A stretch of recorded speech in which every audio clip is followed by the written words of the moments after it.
नाज़रीन ते बी ब्रेकिंग न्यूज़ अवां शेयर कंदालू कराची का सिंध बिल्डिंग कंट्रोल अथॉरिटी जी ऑफिस एंटी करप्शन की टीम ॿीहर छापो हयो आहे।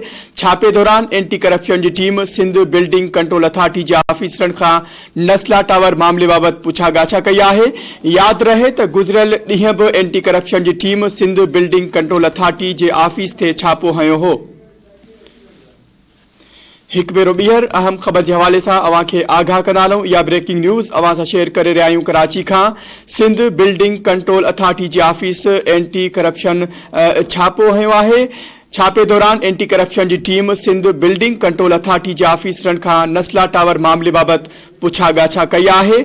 याद रहे तो गुज़रियल ॾींहुं भी एंटी करप्शन की team Sindh building control authority जी ऑफिस ते छापो हयो हो। इन हवाले से एक बार ॿीहर तफ़सील मालूम कंदासीं। इसाक सरकी असां सलाह ते मौजूद है। जी इसाक, वधीक छा तफ़सील आहिनि?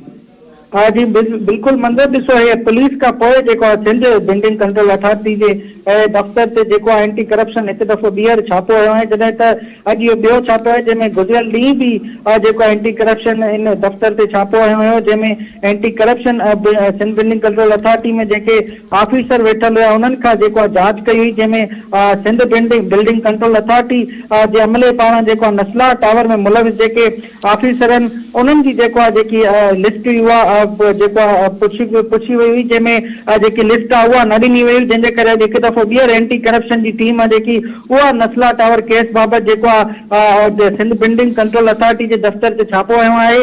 इन हवाले से उहे तकरीबन ॿुधाए पियो त 2 खां 3 कलाकनि जेको उहे दफ्तर में मौजूद है एंटी करप्शन की टीम, जंहिंमें उन्हनि खे ॿुधायो वियो आहे त उन्हनि खे जेको नस्ला टावर बाबत रिकॉर्ड आहे उहो जेको एंटी करप्शन खणी रवानी थी चुकी है। ऐं जेको एंटी करप्शन जो चवणु आहे त हिन हवाले से जेकी गिरफ्तारी आहे उहा अमल में न अची सघी आहे, जंहिंमें जेके ऑफिसर आहिनि उन्हनि पारां जॾहिं गिरफ्तारी जो हुकुम ॾिनो वेंदो त गिरफ्तार भी कई वेंदी। ऐं उन सां गॾु जेको रिकॉर्ड पयल हुयो जेको सिंध बिल्डिंग इसाक अपडेट करण लाइ अवां जी वॾी महिरबानी।